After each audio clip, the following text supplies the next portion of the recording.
Глава 581. Атака гигантского зверя.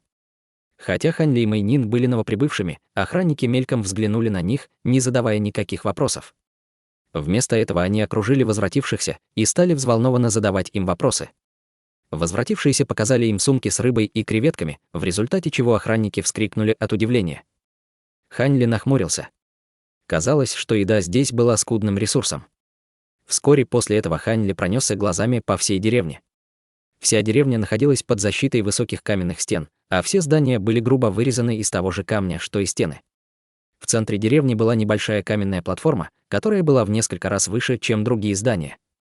Кроме того, верхняя часть платформы, похоже, испускала слабый пурпурный туман, который пронизывал всю деревню. Казалось, она могла поглощать синюю молнию, которая попадала в деревню.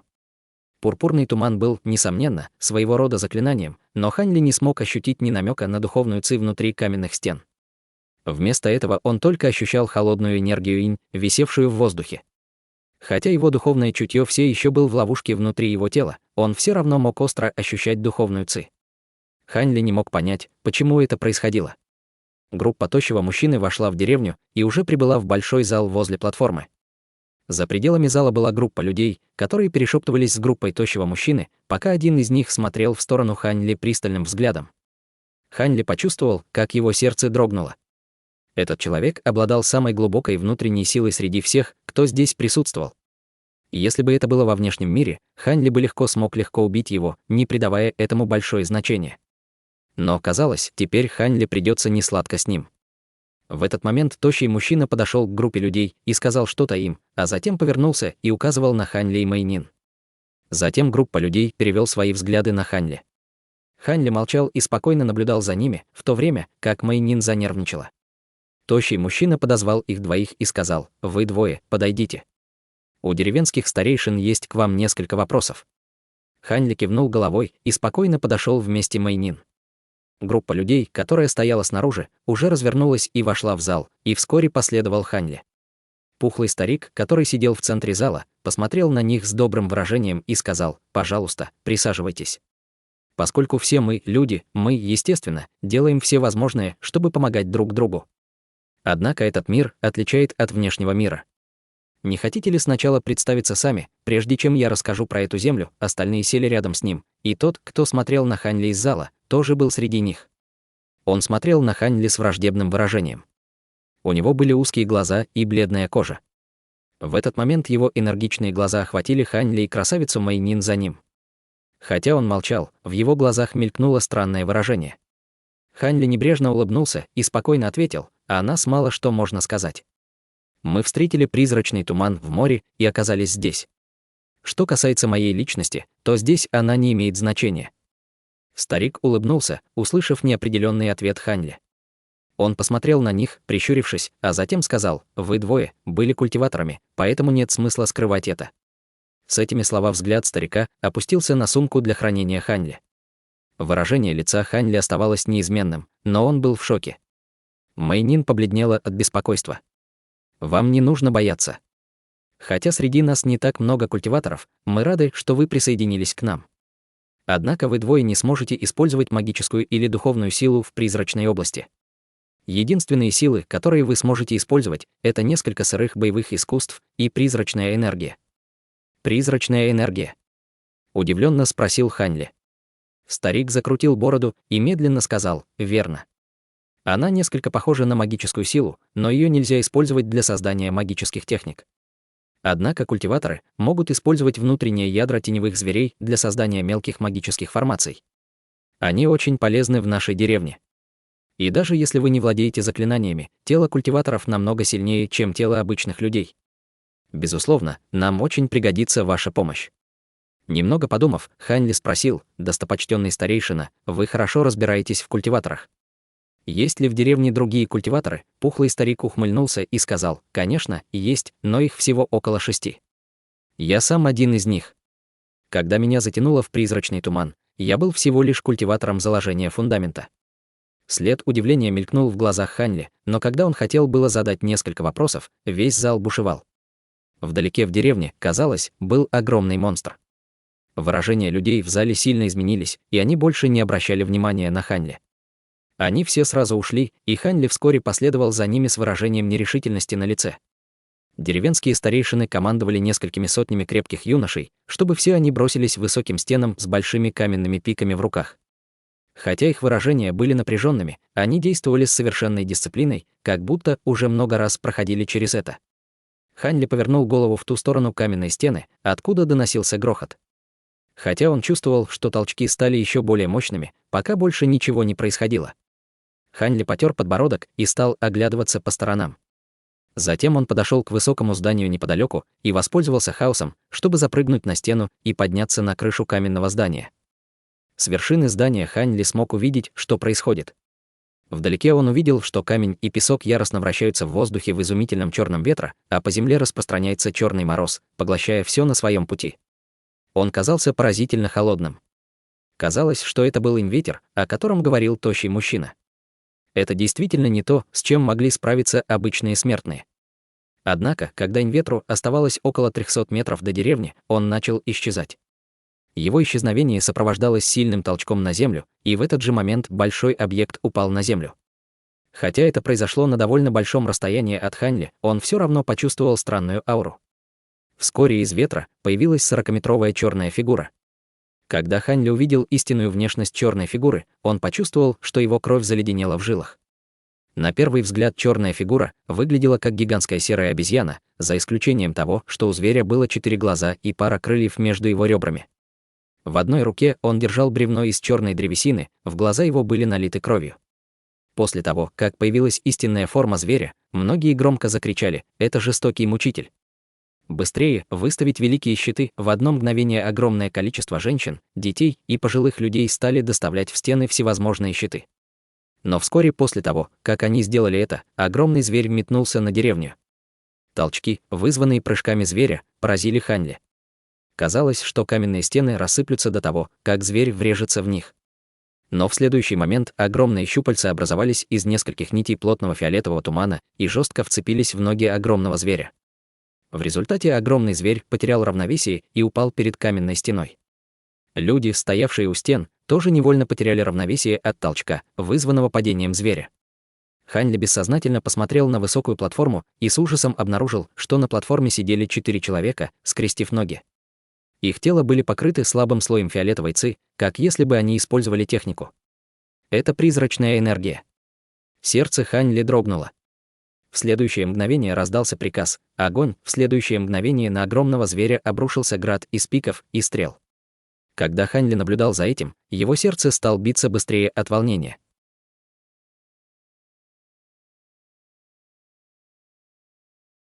Глава 582. Призрачная область. Огромный зверь, словно понял, что его дела плохи, внезапно заревел и стал испускать изо рта ледяную инь. Помимо того, что большинство стрел смело им ветром, так их еще и покрыло слоем глянцевого черного льда. Все они попадали на землю, даже не коснувшись зверя. Между тем, тяжелым пиком удалось достать тело огромного зверя. Хотя инветер значительно уменьшил их силу, они смогли нанести зверю несколько неглубоких ран. Все, чего им удалось добиться, так это еще больше разозлить огромного зверя. В ярости глаза зверя побагровели от злости. Внезапно мех на его шее стал затвердевать и увеличиваться прямо на глазах, в результате чего зверь стал выглядеть еще ужаснее. Когда Хань Ли увидел это, он растерялся. Огромный зверь опустил голову, и его затвердевший мех превратился в бесчисленное количество полос света, которые выстреляли в каменную стену. Гарнизон стены, казалось, уже знал, что это произойдет. Хотя на их лицах все еще было волнение, они одновременно вскрикнули и подняли щиты, чтобы встретить атаку. Раздался треск, когда черные полосы ударили по щитам. Хотя черные полосы смогли глубоко проникнуть в щиты, большинству из них удалось успешно блокировать атаку. Несколько членов гарнизона были ранены и упали со стены.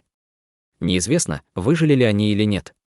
Оставшийся гарнизон был слишком занят, чтобы следить за ранеными. Вместо этого раздался еще один приказ о нападении, за которым тут же последовал дождь из пик и стрел. Но точно так же, как и в предыдущий раз, огромному зверю удалось отбить большую часть снарядов инветром. Тем не менее, казалось, что мех зверя затвердел только на шее, поэтому, хотя он продолжал громко реветь в ответ на атаки, ему ничего не оставалось, кроме как продолжать ползти вперед. У него больше не было методов для атаки. Между тем, щупальца из пурпурного тумана продолжали все так же крепко сдерживать его.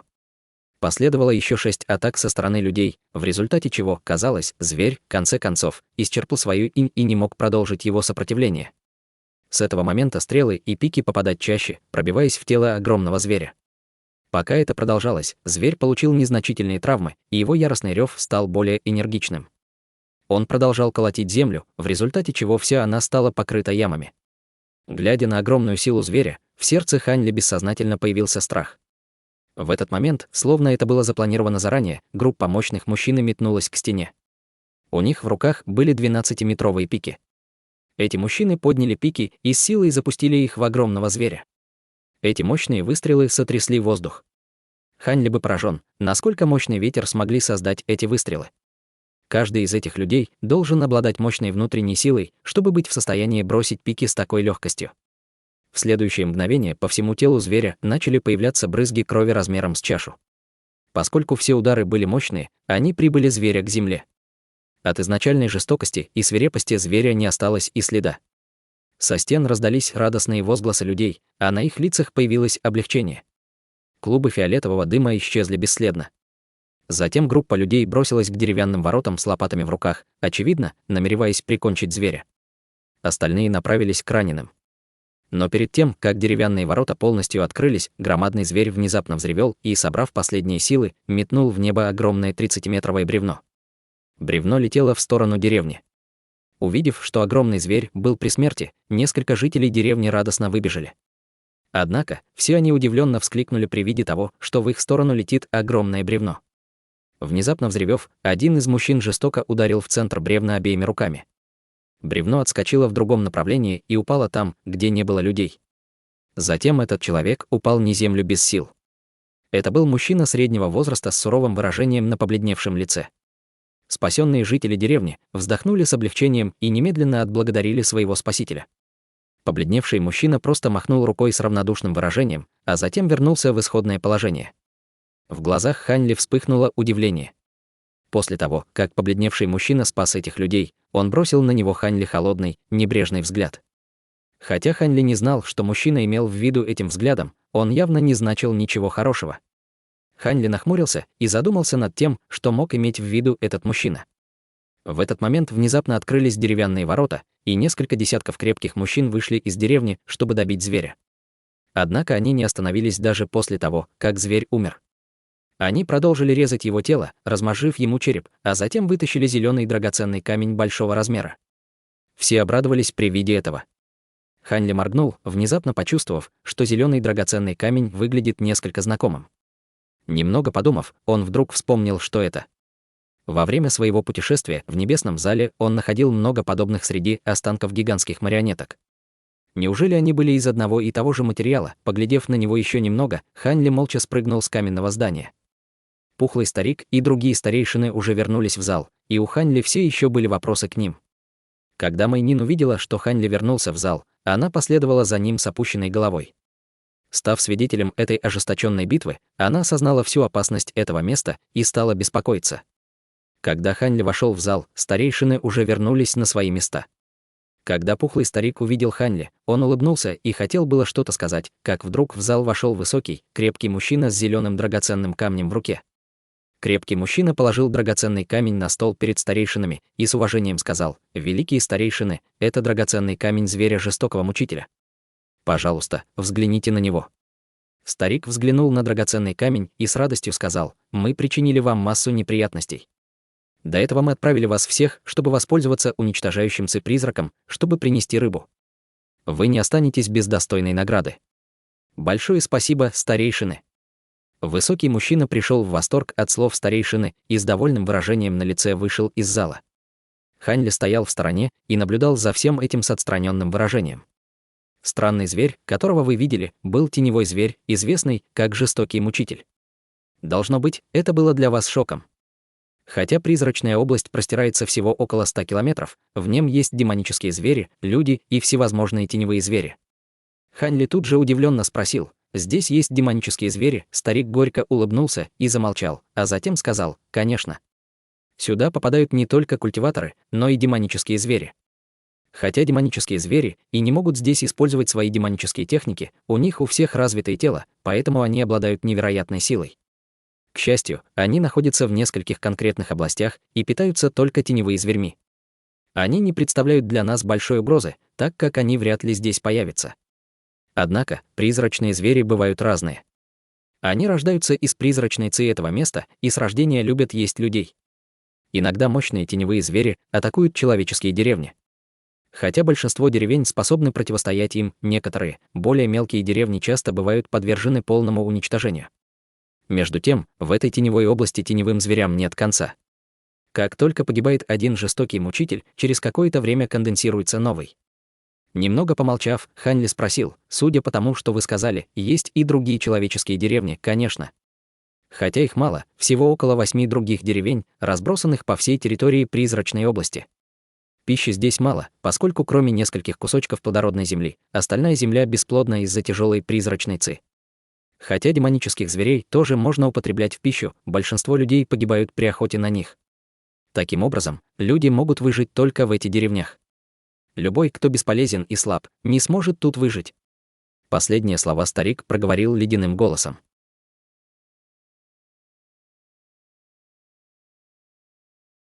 Глава 583. Желудок Раху.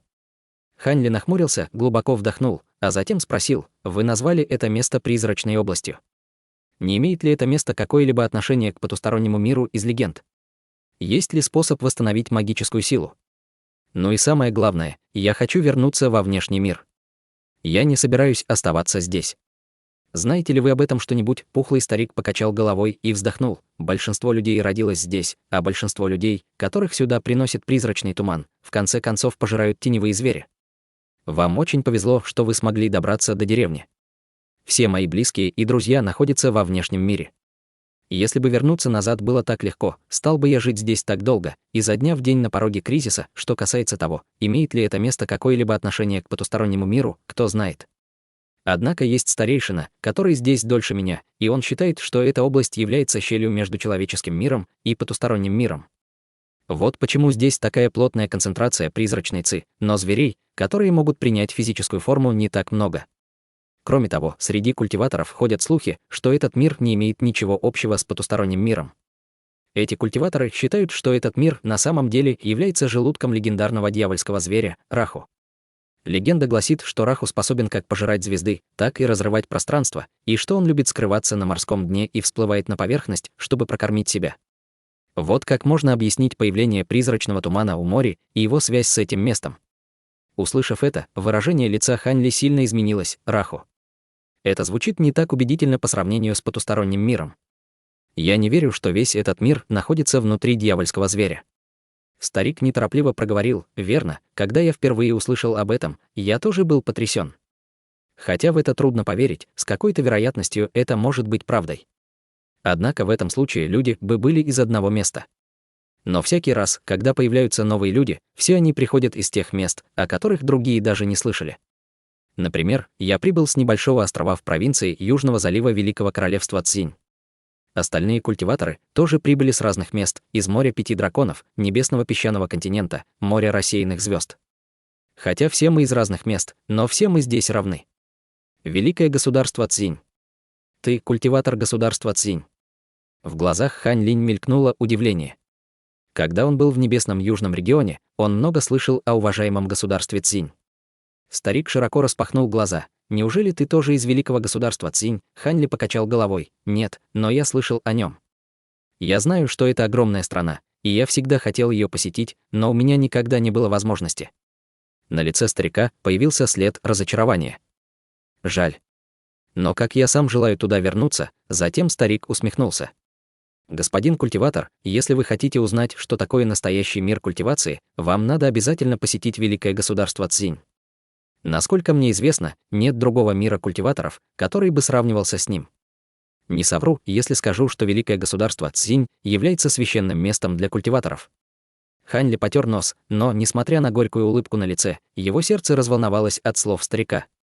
Старик снова усмехнулся и продолжил: «Эх, ну да ладно, я отошел от темы. Что касается вашего предыдущего вопроса о том, есть ли способ восстановления магической силы, я могу сказать только одно: пока вы в призрачной области, вам придется забыть об этом. Несмотря на то, что в воздухе есть призрачная ци, периодически появляется призрачная поглощающая ци. Она периодически высвобождается из самых глубин этого места и распространяется по всему небу. Пока культиваторы находятся в пределах его диапазона, их магическая сила и способности остаются полностью запечатанными. Вам очень не повезло, что вас забросило сюда во время призрачной поглощающей ци. Хань Ли внезапно почувствовал себя мрачным, услышав все это. Если бы не извержение призрачной поглощающей ци, его бы даже не занесло сюда каким-то пустяковым призрачным туманом. Немного помолчав, Хань Ли проговорил: «Там, где есть вход, всегда есть и выход. Я отказываюсь верить, что выхода нет». Старик закрутил бороду и неторопливо сказал: «Ну, технически есть выход, но нам нужна помощь». В голове Хань Ли мелькнула радость, и он поспешно спросил: «Какая?». Когда Мэйнин услышала это, в ее глазах мелькнул радостный блеск. Это казалось, старик не решался что-то сказать. Взгляд Хань Ли дрогнул, а в его глазах мелькнула странная эмоция. «Неужели вам неудобно говорить?» Старик поморщился, глядя на этих двоих. Затем он прищурился и продолжил грубым тоном: «Пожалуйста, не поймите меня неправильно. Нет смысла скрывать это. Хотя я хочу, чтобы еще 2 культиватора присоединились к деревне, я не собираюсь намеренно создавать вам трудности. Я просто боюсь, что вы двое просто броситесь навстречу смерти». После того, как Хань Ли услышал это, он тут же усмехнулся, но его улыбка вскоре исчезла, когда он торжественно сказал: «Будьте спокойны. Хотя я выгляжу молодым, я много лет культивировался и не склонен совершать какие-либо опрометчивые действия. Если это действительно невозможно, я не буду бесцельно рисковать своей жизнью. Однако я все равно хотел бы услышать об этом способе». Немного подумав, пухлый старик ответил: «Раз так, тогда я не буду скрывать». Затем он подошел к входу в коридор и поднял голову в небо с задумчивым выражением. Мэйнин прикусила красные губы и спросила: «Брат Хань, что нам делать? Неужели вы действительно хотите подняться на гору штормового ветра?» Ее лицо было очень бледным. После того, как она услышала о способе возвращения, она впала в отчаяние, считая, что это было невозможно сделать. Хань Ли посмотрел в небо и безразлично проговорил: «Я еще не думал об этом, но я знаю одно, я в любом случае попробую». Когда Мэйнин услышала это, ее выражение изменилось. Она хотела было что-то сказать, но вдруг кто-то подошел к ним. Это был 16-летний, темнокожий юноша с любопытным выражением. Юноша уставился на них и вежливо проговорил: «Итак, вы 2 новоприбывших. Я получил приказ от старейшин, чтобы проводить вас в вашей резиденции. Поскольку вы только что прибыли, вам будет бесплатно выдано еды на 3 дня. Однако позже вам придется выполнять задание, иначе вы будете изгнаны из деревни». Хань Ли беззаботно проговорил: «Все в порядке. Проводи нас». Юноша кивнул головой и молча направился вперед. Вскоре после этого он привел их в аккуратное каменное здание в углу деревни. Когда Мэйнин вошла в комнату и увидела, что была только одна широкая кровать, ее лицо покраснело. Женщина нерешительно спросила юношу: «Здесь только одна кровать?» Юноша заморгал глазами и с любопытством спросил: «Если мужчина и женщина вместе, то разве они не захотят спать на одной кровати?» Услышав это, Мэйнин покраснела еще сильнее. Она хотела попытаться объяснить, но пока не смогла подобрать никаких слов. В этот момент Хань Ли закончил осматривать комнату и равнодушно сказал: «Мы будем спать раздельно. Пожалуйста, принеси нам еще одну кровать». Юноша скривил губы. Хотя он не ожидал этого, но все же подчинился. После того, как юноша вышел, Хань Ли быстро проговорил: «Ложись и отдыхай пока, а я собираюсь осмотреть деревню». Когда Мэйнин услышала его, на ее лице появилось безучастное выражение, и она молча кивнула. Без каких-либо дальнейших колебаний Хань Ли вышел из здания и огляделся, а затем направился к центральной платформе. Он был очень заинтересован в методах управления призрачной энергией. Рядом с каменной платформой не было охраны, поэтому Хань Ли легко смог подойти к ней. Вблизи платформа выглядела еще выше, чем он ожидал. Хань Ли несколько раз обошел вокруг каменной платформы и легко поднялся на нее.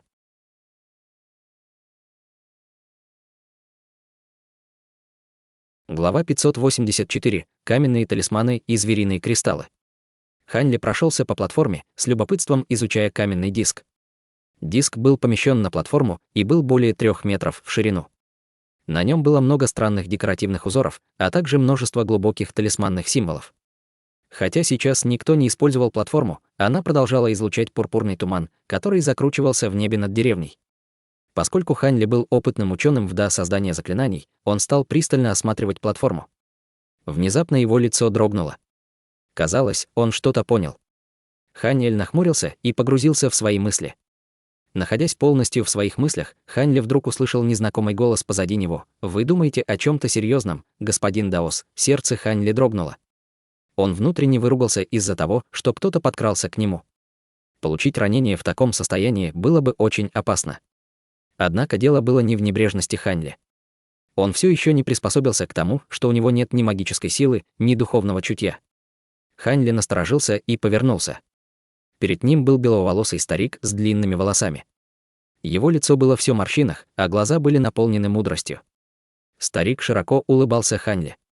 Хань Ли осторожно спросил: «Вы культиватор?» Сейчас он не мог знать об этом наверняка, из-за потери духовного чутья.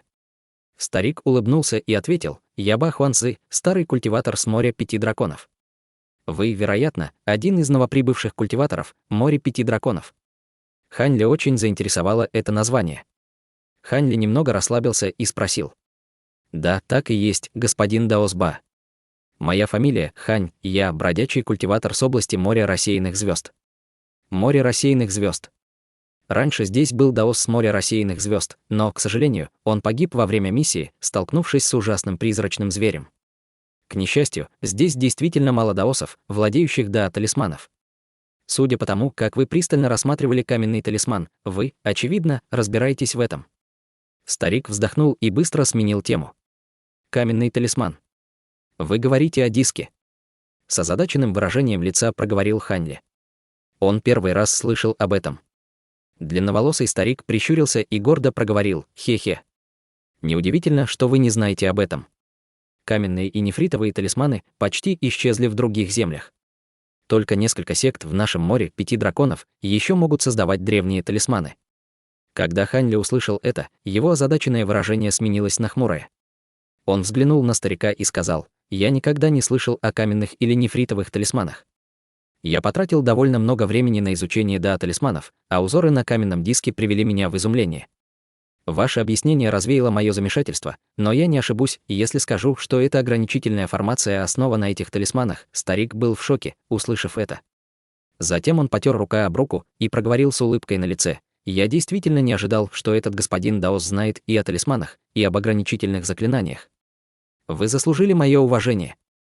Вы не ошиблись, этот фиолетовый облачный каменный талисман немного отличается от настоящих каменных талисманов. Чтобы использовать призрачную энергию, пришлось кое-что изменить в ней. В результате этот каменный талисман теперь нечто среднее между талисманом и ограничительным заклинанием. Однако в результате этой модификации ее сила также значительно уменьшилась». Хань Ли кивнул головой и задумчиво взглянул на каменный диск.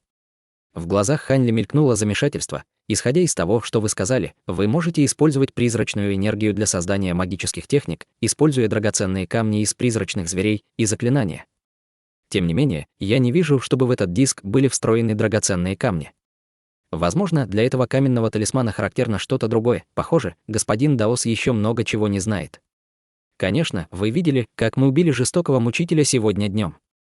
Хотя большинство людей в деревне культивируют боевые искусства и приобрели физическую силу, превосходящую обычных людей, невозможно, чтобы один человек бросил вызов великим призрачным зверям в схватке 1 на 1.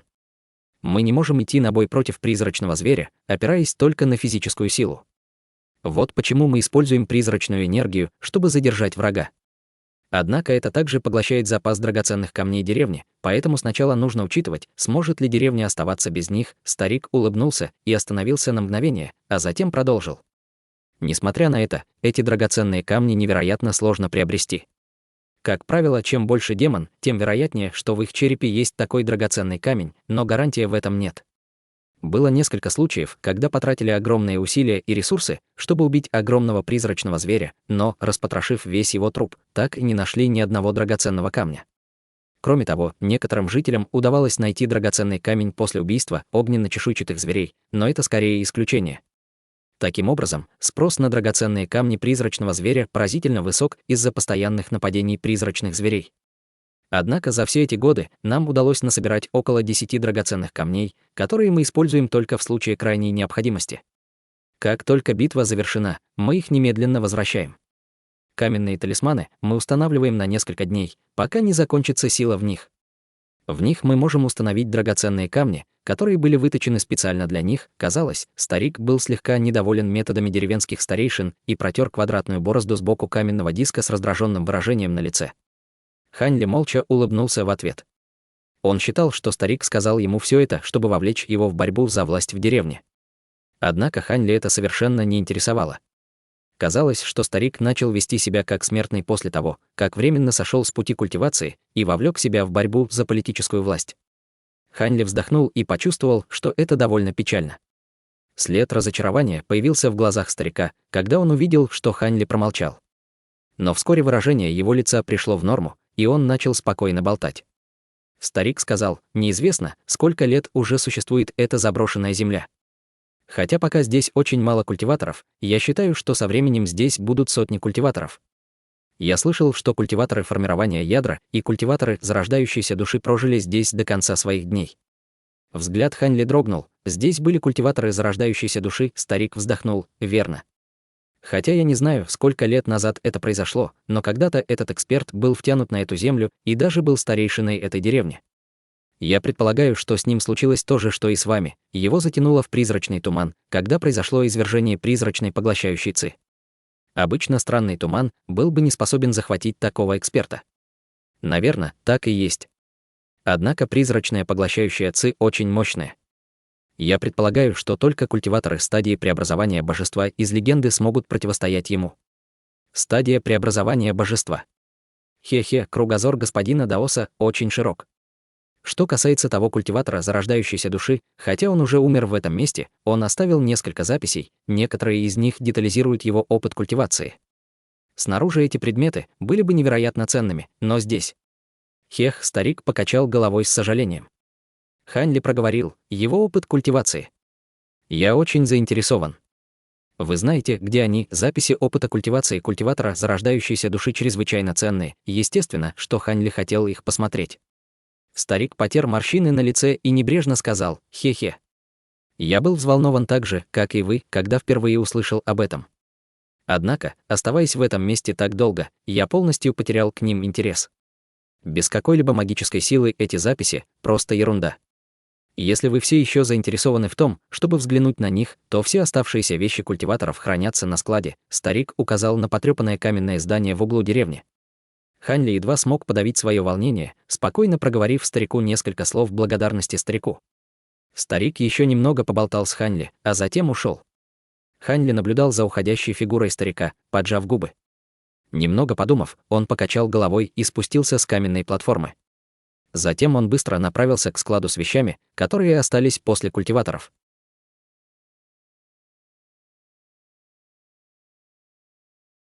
Глава 585. Появление демонических надписей. Пока Хань Ли шел к складу, многие жители деревни с любопытством смотрели на него, но ни один из них не подошел к нему с расспросами. В результате Хань Ли смог спокойно дойти до довольно обшарпанного, черного каменного здания. Немного поколебавшись, он толкнул дверь, но она не открывалась. Хань Ли был удивлен этим и решил, что с дверью что-то не так. Сделав глубокий вздох, он приложил всю силу к ней. Хотя он и не культивировал боевые искусства, благодаря очищению сущности в стадии заложения фундамента и формирования ядра, ему удалось собрать большую силу. С тяжелым скрипом дверь стала медленно поддаваться, дюйм за дюймом. Хань Ли пришел в восторг от этого.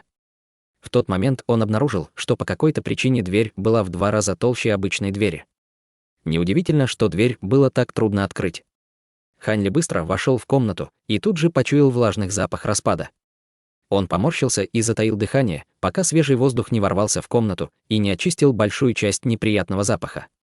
Затем он вдохнул свежий воздух и стал осматривать комнату при свете от дверного проема. Комната была довольно простой. Помимо рядов каменных табличек, которые занимали большую часть комнаты, также было несколько каменных столов. Каменные таблички были около 3 метров в высоту и шириной в 6 метров. Это очень удивило Хань Ли. На каменных столах лежали различные свитки, а также какие-то предметы, которые напоминали магические инструменты без магической силы. Хань Ли быстро пришел в себя от удивления и вдруг рассмеялся, о чем-то подумав. Как можно найти дерево или бамбук, чтобы сделать бумагу в этой области? Нефритовые таблички было невозможно использовать без магической силы. Таким образом, каменные таблички были бы единственным способом записать что-то, а эти каменные таблички были записями, оставленными кем-то. Между тем, магические инструменты, лежащие на столе, напоминали его собственные летающие мечи. Сумок для хранения в комнате не было. Очевидно, даже здесь их не выставляли на показ. Осмотрев комнату, Ханли подошел к каменной табличке, покрытой толстым слоем пыли. Слой пыли был такой толстый, что даже не было видно, что под ним. Ханли оторвал кусок ткани со своего халата и стал протирать табличку. Вскоре Ханли смог увидеть, что было вырезано на табличке. Эти символы редко использовались в мире культивации, а скорее использовались в каких-то древних письменах. К счастью для Ханли, он был культиватором с большим опытом и знаниями, поэтому с легкостью смог их прочитать. Но как только Ханли взглянул на эту табличку, его интерес сразу исчез. Это был просто дневник культиватора стадии заложения фундамента. Ханли тут же отложил ее в сторону и стал рассматривать другие таблички. Всего их было около 20. Когда Ханли достиг 6-й каменной таблички, он наконец нашел то, что искал. Это были записи культиватора зарождающейся души. Ханли пришел в восхищение от этой каменной таблички, а затем глубоко вздохнул со сложным выражением на лице. Ханли пробормотал: получается, что конденсация зарождающейся души — такое страшное дело. Даже с помощью 9-цветного женьшеня шансы сконденсировать зарождающуюся душу все еще не очень высоки. Кажется, мне повезло, что я попал в призрачную область. Несмотря на то, что в табличке не описывался какой-либо конкретный метод культивации, безымянный культиватор зарождающейся души записывал свой опыт со стадии заложения фундамента до того момента, как смог сконденсировать зарождающуюся душу. Ханли почувствовал восторг, читая это. Благодаря этим записям опыта культиватора зарождающейся души, Ханли сможет совершить гораздо меньше ошибок из-за неправильных представлений, когда будет конденсировать зарождающуюся душу. Прочитав каменную табличку несколько раз, чтобы убедиться, что он ничего не пропустил, Ханли отложил ее в сторону и стал просматривать оставшиеся таблички. Сначала он хотел уйти, но потом все же решил остаться и прочитать их все, раз уж он был там. Так что Ханли мельком просмотрел все таблички. Как и ожидалось, в остальных табличках не было ничего интересного или полезного. Хотя в некоторых из них были искусства культивации, они не могли сравниться с глубоким инискусством. Спустя промежуток времени, чтобы закончить еду, Ханли добрался до последней таблички. Он рассеянно смахнул пыль с таблички, он просмотрел ее и пришел в изумление. Эта табличка полностью отличалась от остальных. Вся табличка была заполнена символами размером с рисунку, что было значительно меньше, чем на остальных табличках. Кроме того, когда Ханли взглянул на них, он обнаружил, что на табличке было два разных типа символа. Одни принадлежали к распространенному древнему языку, а другие — символы языка демонических зверей. Сначала Ханли был несколько разочарован, но как только он присмотрелся повнимательнее, эта табличка взбудоражила его мысли. Каменная табличка была пособием, предназначенным специально для обучения демонических зверей. Кроме того, оно было чрезвычайно подробным. Культиватор, который вырезал ее, определенно был знаком с языком демонических зверей. Хотя Ханли не смог сразу понять этих записей, он был уверен, что если бы он переписал его и читал изо дня в день, он бы смог изучить его. Таким образом, он смог бы четко понять демонические техники, записанные в старой книге и на медной демонической пластинке. Между тем Ханли не размышлял сильно над тем, могут ли люди культивировать демонические техники. Даже если эти техники были бесполезны для него, можно было извлечь пользу от изучения языка демонических зверей. Кто знал, возможно, это пригодится в будущем. В конце концов, это была невероятно редкая возможность. Проведя довольно продолжительный период времени, Ханли сумел использовать свою эйдетическую память и безоговорочно запомнить каждый символ на табличке. Затем он глубоко вздохнул и вышел из комнаты, даже не потрудившись еще раз взглянуть на магические инструменты на столах. Выйдя из каменного здания, Ханли начал бродить по деревне и осмотрел несколько своеобразных зданий. Он внимательно их изучал окружение и поговорил с несколькими жителями. К счастью для него, эти жители были довольно простодушными. Хотя он был незнакомцем, они любезно отвечали на все его вопросы. Благодаря этому Ханли быстро начал понимать некоторые основные вещи о призрачной области. Например, поскольку у них не было месторождений железной руды, они могли изготавливать оружие из костей определенных призрачных зверей. Разумеется, оружие нельзя было изготовить из самих костей. Их погружали в жидкость под названием «темная вода», что упрочняло оружие. Кроме того, дополнительный эффект прочности можно было получить от инь пламени. В этом случае они становились достаточно прочными, чтобы сражаться с призрачными зверьми. Но поскольку дополнительный эффект инь пламени быстро проходил, оружие нужно было повторно погружать в темную воду очень часто, чтобы сохранить его прочность. Хань Ли показалось это очень любопытным. Кроме того, каждые несколько месяцев случалась буря инь-ветров, которая длилась несколько дней. В течение этого времени большинство зон призрачной области было покрыто черными инь-ветрами. В течение этого периода времени люди не могли покидать деревню, поскольку от соприкосновения с инь-ветром они превращались в черные ледяные скульптуры. Только благодаря защите ограничительной формации деревни-люди оставались целыми и невредимыми. В отличие от людей, призрачные звери были намного более активными в этот период времени и часто нападали на людей в деревнях, что вызывало большое беспокойство у людей. Таким образом, Хань Ли приобрел довольно много информации. Он расспросил о узкоглазом, белолицем мужчине, который, казалось, был им недоволен. Они сказали ему, что он также был новоприбывшим, который появился здесь несколько лет назад. Его звали Фен. С тех пор он много раз убивал могущественных призрачных зверей и был довольно известен в деревне. В результате он стал старейшиной, несмотря на свой юный возраст, и отвечал за обучение молодежи в деревне боевым искусств, завоевав большой авторитет среди деревенской молодежи. Хань Ли выслушал их с равнодушным выражением лица, но внутренне нахмурился и почувствовал, что с этим человеком у него могут быть проблемы.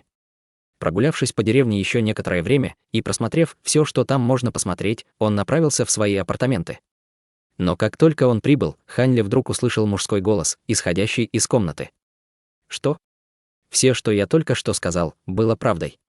Если леди Мэй выйдет за меня, вам не придется рисковать своей жизнью, чтобы выполнять миссии. Я был один в течение многих лет не потому, что я не постоянный человек, а потому, что леди Мэй — первая, которая действительно смог коснуться моего сердца». Пока Хань Ли не было, мужчина средних лет по имени Фен прибыл в его апартаменты-комнату.